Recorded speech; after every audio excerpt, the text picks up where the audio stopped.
Njalo yokombesesa yomveka kalelo, Yesu nasika mwamba kundifela ine, kundikulila moyo ndichipulumutso, nalonjeza zakhala nane nthawi zonse.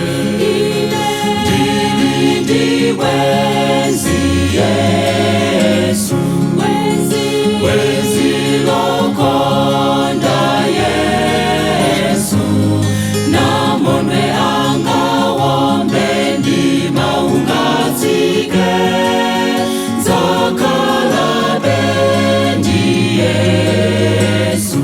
Ndili ndi bwenzi Yesu, bwenzi lokonda Yesu, namondwe anga wombe ndimaungatsike, zakhala bendi Yesu.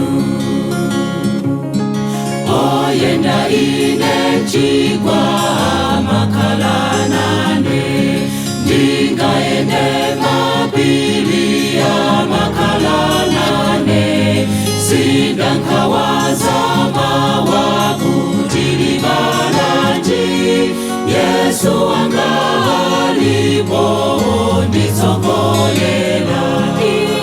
Ndili ndi bwenzi Yesu, bwenzi lokonda Yesu, namondwe anga wombe ndimaungatsike, zakhala bendi Yesu.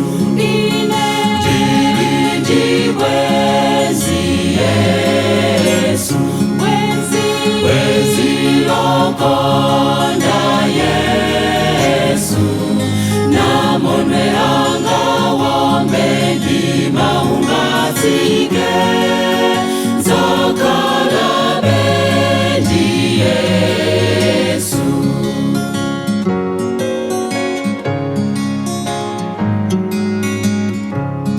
Imvalelo agogoda pamtima wako, sulola iye kodi kulamulirawe, aza kupatsa moyo satanso, myeseso zakumudwa inde nthawi zonse. Ndili ndi bwenzi Yesu,